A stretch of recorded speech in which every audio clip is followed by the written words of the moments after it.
Hello दोस्तों, स्वागत है आपका मेरे चैनल माइंडसेट सॉल्यूशन में। आज हम लोग एक क्वेश्चन डिस्कस करने जा रहे हैं, जो है बाजी की प्रकृति के करार शून्य होते हैं।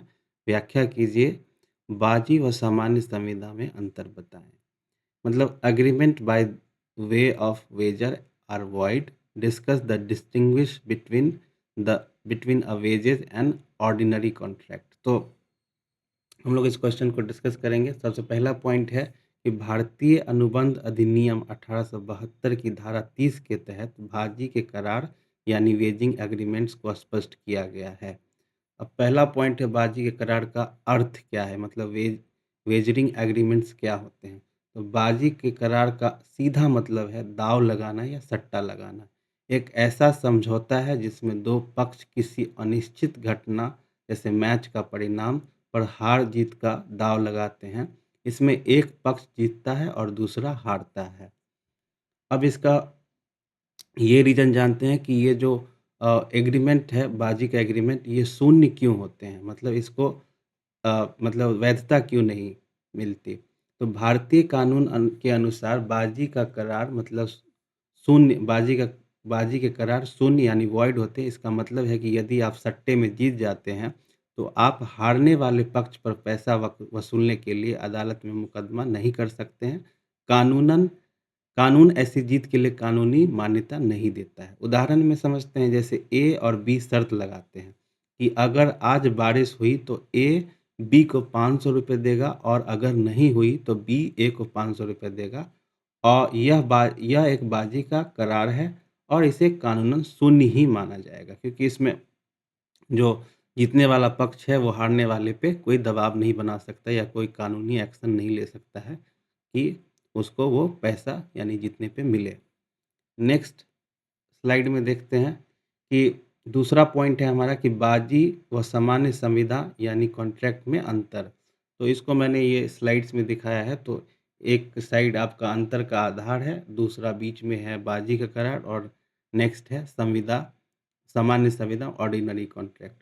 तो अंतर का आधार तो आपको पता ही है कि दोनों में अंतर है। इसका उद्देश्य ये है कि इसका मतलब बाजी का करार का एकमात्र उद्देश्य है सट्टा खेलना और पैसा जीतना। वहीं सामान्य संविदा यानी ऑर्डिनरी कॉन्ट्रैक्ट, इसका उद्देश्य है व्यापार, सेवा या वस्तु का लेन देन करना होता है। हित यानी इंटरेस्ट। अब बाजी का करार में पक्षों का घटना से कोई वास्तविक हित नहीं होता, केवल हार जीत के पैसे में रुचि होती है। वहीं सामान्य संविदा यानी ऑर्डिनरी कॉन्ट्रैक्ट का अनुबंध ऑर्डिनरी संविदा का मतलब कॉन्ट्रैक्ट का हित जो है पक्षों का अनुबंध की विषय वस्तु में वास्तविक कानूनी हित होता है। तो इसमें क्या होता है कि कानूनी हित तो होता ही है, प्लस में अनुबंध में कोई विषय या वस्तु का लेन देन जरूर होने का मतलब जो है सो इन्फॉर्मेशन रहता है या डिटेल्स रहते हैं, तभी ये कॉन्ट्रैक्ट माना जाता है। प्रतिफल मतलब कॉन्सिडरेशन में ये है कि इसमें बाजी करार में प्रतिफल केवल दाव का पैसा होता है, मतलब जो उसके बदले में मिलता है। और यहाँ सामान्य संविदा ऑर्डिनरी कॉन्ट्रैक्ट में जो प्रतिफल होता है वो कुछ काम करना या वस्तु देना होता है। जैसे आप किसी कंपनी के साथ आपका कॉन्ट्रैक्ट हो तो आप एम्प्लॉय बन के काम करोगे, अगर आपने किसी वस्तु को लेन देन में कॉन्ट्रैक्ट किया तो वो वस्तु आपको मिलेगा। अच्छा, वैधता, वैधता में देखते वैलिडिटी क्या है। तो बाजी करार का कोई वैलिडिटी नहीं है, धारा 30 के तहत ये शून्य होता है। जबकि सामान्य संविदा ऑर्डिनरी कॉन्ट्रैक्ट में यह कानूनी रूप से वैध है और लागू करने के लिए योग्य है। इस पे इसके इसके हिसाब से कोई भी कानूनी एक्शन आप ले सकते हो अगर संविदा में कोई इशू आता है तो। उदाहरण में जैसे बाजी करार में क्रिकेट मैच में सट्टा लगाना, वहीं इसमें सामान्य संविदा ऑर्डिनरी कॉन्ट्रैक्ट में दुकान का पैसा देकर सामान खरीदना।